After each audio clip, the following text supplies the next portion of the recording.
ഔസുബില്ലാഹി മിനശ്ശൈത്വാനിർ റജീം ബിസ്മില്ലാഹിർ റഹ്മാനിർ റഹീം. അല്ലാഹുമ്മ സല്ലി അലാ മുഹമ്മദിൻ വഅലാ ആലി മുഹമ്മദിൻ കമാ സല്ലൈത അലാ ഇബ്രാഹീമ വഅലാ ആലി ഇബ്രാഹീമ ഇന്നക ഹമീദും മജീദ്. അല്ലാഹുമ്മ ബാരിക് അലാ മുഹമ്മദിൻ വഅലാ ആലി മുഹമ്മദിൻ കമാ ബാറക്ത അലാ ഇബ്രാഹീമ വഅലാ ആലി ഇബ്രാഹീമ ഇന്നക ഹമീദും മജീദ്. അൻ അനസ് ബിൻ മാലിക് റളിയല്ലാഹു തആല അൻഹു ഖാല ഖാല നബി സല്ലല്ലാഹു അലൈഹി വസല്ലമ തസഹറു ഫഇന്ന ഫിസ് സുഹൂരി ബറകത്തുൻ. ബുഖാരി കിതാബു സൗം. ഹദ്രത്ത് അനസ് ബിൻ മാലിക് റളിയല്ലാഹു തആല അൻഹു നിവേദനം ചെയ്യുന്നു, റസൂൽ തിരുമേനി സല്ലല്ലാഹു അലൈഹി വസല്ലം പറയുന്നു, മുസ്ലിങ്ങളെ, നിങ്ങൾ അത്താഴം കഴിച്ചുകൊണ്ട് നോമ്പ് തുടങ്ങുക, കാരണം അത്താഴം കഴിക്കുന്നതിൽ അനുഗ്രഹമുണ്ട്. ഇസ്ലാം നിർദ്ദേശിക്കുന്ന വ്രതാനുഷ്ഠാനത്തിൽ എന്തെങ്കിലും ഭക്ഷിച്ചുകൊണ്ട് വേണം നോമ്പെടുക്കേണ്ടത് എന്നുള്ളതാണ് മറ്റ് മതങ്ങളിലോ മറ്റ് സമൂഹങ്ങളിലോ ഉള്ള നോമ്പിൽ നിന്ന് ഇസ്ലാമിക നോമ്പിനെ വ്യതിരിക്തമാക്കുന്ന ഒരു പ്രധാന ഘടകം. അത് ഒരിക്കൽ റസൂൽ തിരുമേനി സല്ലല്ലാഹു അലൈഹി വസല്ലം വ്യക്തമാക്കുകയും ചെയ്തിട്ടുണ്ട്. നബി സല്ലല്ലാഹു അലൈഹി വസല്ലം പറഞ്ഞത്, നമ്മുടെയും ഗ്രന്ഥാനുസ്ഥാനികളുടെയും നോമ്പിലുള്ള ഒരു വ്യതിരിക്തത എന്ന് പറയുന്നത് അത്താഴം കഴിക്കുക അല്ലെങ്കിൽ സെഹരി കഴിക്കുക എന്നുള്ളതാണ്.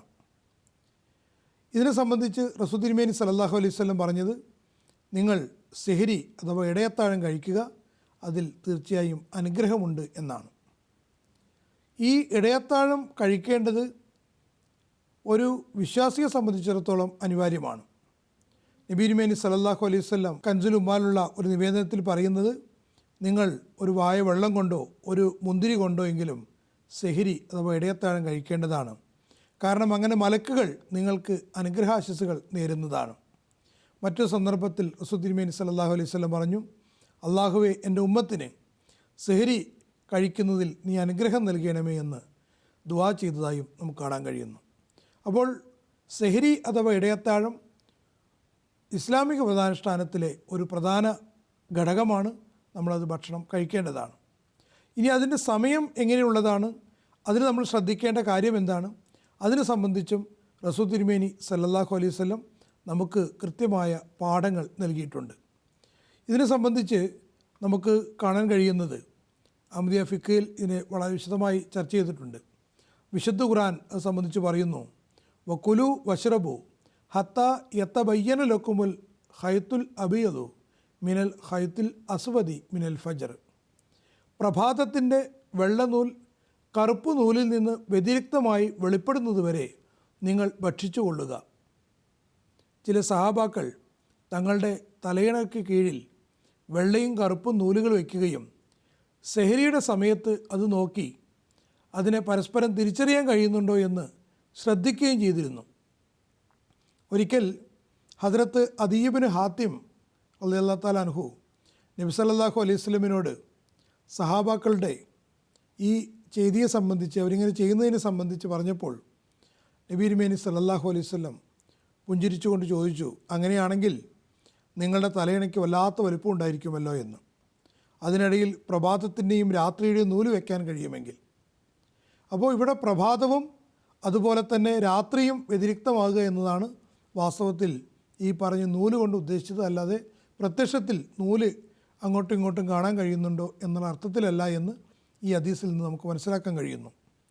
അതിന് ശേഷമാണ് പിന്നീട് മിനൽ ഫജ്രി എന്ന അല്ലെങ്കിൽ പ്രഭാതത്തിൻ്റെ എന്ന ഭാഗം അവതരിച്ചത് എന്നും ചില നിവേദനങ്ങൾ നമുക്ക് കാണാൻ കഴിയുന്നുണ്ട്. ഫജർ സൂര്യോദയത്തിന് 1 മണിക്കൂർ 22 മിനിറ്റ് മുമ്പ് വരെയുള്ള സമയമാണ്. ഈ സമയം വരെ സെഹരി കഴിക്കാവുന്നതാണ്. അർദ്ധരാത്രിക്ക് ശേഷം ആരംഭിച്ച് പ്രഭാതം പൊട്ടിവിടരുന്നതുവരെയാണ് അതിനുള്ള സമയമെന്നും നമുക്ക് മനസ്സിലാക്കാൻ കഴിയുന്നുണ്ട്.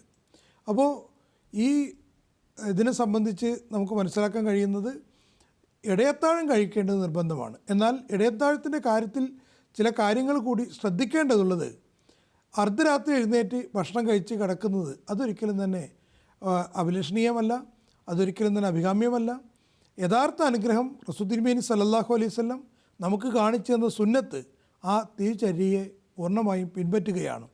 അത് പ്രഭാതത്തിന് അല്പം മുമ്പ് തിന്നുകയും കുടിക്കുകയും ചെയ്യുക എന്നുള്ളതാണ്. സഹാബാക്കൾ പറയുന്നത്, അത്താഴം കഴിച്ചു കഴിഞ്ഞാൽ ഞങ്ങൾ നമസ്കാരത്തിനായത് ഫജ്ർ നമസ്കാരത്തിന് വേണ്ടി തയ്യാറെടുക്കുമായിരുന്നു. തിർമിദിയിലുള്ള നിവേദനമാണ്.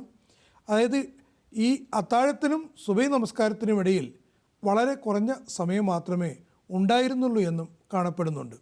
അതിനെ സംബന്ധിച്ച് ഒരിക്കൽ റസൂൽ തിരുമേനി സല്ലല്ലാഹു അലൈഹി വസല്ലം പറഞ്ഞത്, നിങ്ങൾ ഈ നോമ്പ് തുറയിൽ നിങ്ങൾ ധൃതി കാണിക്കുകയും അതേസമയം സെഹരി കഴിക്കുന്നതിൽ, അത്താഴം കഴിക്കുന്നതിൽ നിങ്ങൾ സാവധാനം കാണിക്കുകയും ചെയ്യണമെന്നും റസൂൽ തിരുമേനി സല്ലല്ലാഹു അലൈഹി വസല്ലം നിർദ്ദേശിച്ചതായി നമുക്ക് കാണാൻ കഴിയുന്നുണ്ട്. മറ്റൊരു സന്ദർഭത്തിൽ നബി സല്ലല്ലാഹു അലൈഹി വസല്ലം പറഞ്ഞ്, സെഹരി കഴിക്കുന്നതിൽ സമയം വൈകിപ്പിക്കുന്ന കാലത്തോളം എൻ്റെ ഉമ്മത്തിന് അനുഗ്രഹങ്ങൾ നൽകപ്പെടുമെന്ന് മുസ്നദ് അഹ്മദ് ബിൻ ഹംബലിലുള്ള ഒരു നിവേദനത്തിൽ നമുക്ക് കാണാൻ കഴിയുന്നുണ്ട്. അതുപോലെ തന്നെ റസൂൽ തിരുമേനി സല്ലല്ലാഹു അലൈഹി വസല്ലം ഒരു സന്ദർഭത്തിൽ പറഞ്ഞത് അബൂദാവൂദിലുള്ള ഹദീസാണ്, നിങ്ങൾ ബാങ്ക് കേൾക്കുമ്പോൾ നിങ്ങളുടെ കയ്യിൽ ഭക്ഷണപാത്രമാണെങ്കിൽ നിങ്ങൾ ആവശ്യത്തിന് ഭക്ഷണം കഴിച്ച് തീരുന്നവരെയും നിങ്ങൾ ആ പാത്രം വെക്കേണ്ടതില്ല, അത് നിങ്ങൾക്ക് ആ ഭക്ഷണം പൂർത്തിയാക്കാവുന്നതാണ്. അതായത് ഒരുപാട് നേരം ഇരുന്ന് ഭക്ഷണം കഴിക്കുക എന്നുള്ളതല്ല, നമ്മൾ ഭക്ഷണം കഴിക്കുന്നതിൽ പെട്ടെന്ന് ബാങ്ക് കൊടുക്കുന്ന സമയത്ത് അവിടെ തന്നെ അത് ഇട്ടെറിഞ്ഞ് പോകണം എന്നുള്ളത് നിർബന്ധമില്ല. നമുക്ക് എന്താണ് ആവശ്യമുള്ളത് ആ ഭക്ഷണം കഴിക്കാവുന്നതാണ് എന്നാണ് നബി സല്ലല്ലാഹു അലൈഹി വസല്ലം നിർദ്ദേശിച്ചത്. അതുപോലെ മറ്റൊരു നിവേദനത്തിൽ കാണുന്നതിനകത്ത് സെയ്ദ് ബിൻ സാബിത്ത് റളിയല്ലാഹു അൻഹു നിവേദനം ചെയ്യുന്നത്, ഞങ്ങൾ നബി സല്ലല്ലാഹു അലൈഹി വസല്ലമിനോടൊപ്പം സെഹരി കഴിക്കുകയും തുടർന്ന് ഫജ്ർ നമസ്കരിക്കുകയും ചെയ്തു. ഹദരത്ത് അനസ് റളിയല്ലാഹു അൻഹു ചോദിച്ചു, സെഹരിക്കും ഫജ്റിനും ഇടയിൽ എത്ര സമയം ഉണ്ടായിരുന്നു? അപ്പോൾ എപ്പോഴാണ് നമ്മൾ നോമ്പിനുള്ള ഇടയത്താഴത്തിൻ്റെ ഭക്ഷണം കഴിച്ച് അവസാനിപ്പിക്കേണ്ടത്? സുബഹി നമസ്കാരത്തിനിടെ എത്ര സമയമാണ് ഉണ്ടായിരുന്നത് എന്ന് ചോദിച്ചപ്പോൾ അദ്ദേഹം അതിന് മറുപടി കൊടുത്തുകൊണ്ട് പറഞ്ഞത് 50 ആയത്തുകൾ ഓതാനുള്ള അത്രയും സമയമാണ് ഉണ്ടായിരുന്നത് എന്ന് അദ്ദേഹം പറയുകയുണ്ടായി. അതായത് സാവധാനത്തിൽ ഓതുകയാണെങ്കിൽ 10-15 മിനിറ്റ് നമുക്ക് സമയം കിട്ടും. അത്താഴം കഴിച്ച് കഴിഞ്ഞ് ബാങ്കിനിടയിൽ ഏറെക്കുറെ അത്രയും സമയമാണ് റസൂൽ തിരുമേനി സല്ലല്ലാഹു അലൈഹി വസല്ലം ആ ഇടയത്താഴത്തിനും ബാങ്കിനുമിടയിൽ ഉണ്ടായിരുന്ന സമയം. അതേസമയം നിർബന്ധാവസ്ഥയിൽ ഒരാൾ എഴുന്നേൽക്കുകയും അയാൾക്ക് നോമ്പ് എടുത്തുകൊണ്ടിരിക്കുന്ന അല്ലെങ്കിൽ ഇടയത്താഴം കഴിച്ചുകൊണ്ടിരിക്കുന്നതിനിടയിൽ ബാങ്ക് കൊടുക്കുന്നത് അയാൾ കേൾക്കുകയും ചെയ്യുകയാണെങ്കിൽ അയാൾ ആവശ്യമുള്ള ഭക്ഷണം അയാൾക്ക് കഴിക്കാവുന്നതാണ്. അതിനും റസൂൽ തിരുമേനി സല്ലല്ലാഹു അലൈഹി വസല്ലം അനുമതി നൽകിയിട്ടുണ്ട്. അപ്പോൾ ചുരുക്കത്തിൽ പറഞ്ഞു വരുന്നത്, ഇസ്ലാമിൻ്റെ നോമ്പിൽ പറഞ്ഞിട്ടുള്ള ഒരു പ്രധാനപ്പെട്ട സംഗതി ഇടയത്താഴം കഴിക്കുക എന്നുള്ളതാണ്. അത് കഴിക്കുന്നതിൽ അനുഗ്രഹമുണ്ട് എന്നും റസൂൽ തിരുമേനി സല്ലല്ലാഹു അലൈഹി വസല്ലം പറയുകയുണ്ടായി. അതുകൊണ്ട് തന്നെ എല്ലാവരും നോമ്പ് തുടങ്ങേണ്ടത് വാസ്തവത്തിൽ ഇടയത്താഴം കഴിച്ചുകൊണ്ടാണ്. ഇടയത്താഴം ഒഴിവാക്കുന്നതിൽ ഒരു തരത്തിലുള്ള പുണ്യവുമില്ല, ഒരു തരത്തിലുള്ള അനുഗ്രഹവുമില്ല. കാരണം അത് നമ്മെ സംബന്ധിച്ചുള്ള ആ നോമ്പ് ആ ദിവസം മുഴുവനും ശരിയായ രീതിയിൽ എടുത്തു തീർക്കുന്നതിന് വേണ്ടി കൂടിയുള്ള ഒരു സംവിധാനമാണ് ഈ ഇടയത്താഴം നമുക്ക് നിർദ്ദേശിച്ചു തന്നിട്ടുള്ളത്. അതിനെ ശരിയായ രീതിയിൽ പാലിക്കുന്നതിലാണ് നമുക്ക് അനുഗ്രഹമുള്ളത്. ഈ കാര്യത്തിൽ ഹദരത്ത് മസീഹ് മൗഊദ് അലൈഹി ഇസ്ലാമും നമ്മുടെ ഖലീഫമാരും ഇതിനെ സംബന്ധിച്ച് വളരെ കൃത്യമായ രീതിയിൽ ഉപദേശിച്ചു തന്നത്, അള്ളാഹു തന്നിട്ടുള്ള ഇളവുകളെ നമ്മൾ എടുക്കുകയും അള്ളാഹു കർശനമായി വിരോധിച്ച് ഒഴിവാക്കുകയും ചെയ്യുക, അതിലാണ് അനുഗ്രഹമുള്ളത് എന്ന് പ്രത്യേകമായി നമുക്ക് ഓർമ്മപ്പെടുത്തി തരികയും ചെയ്തിട്ടുണ്ട്.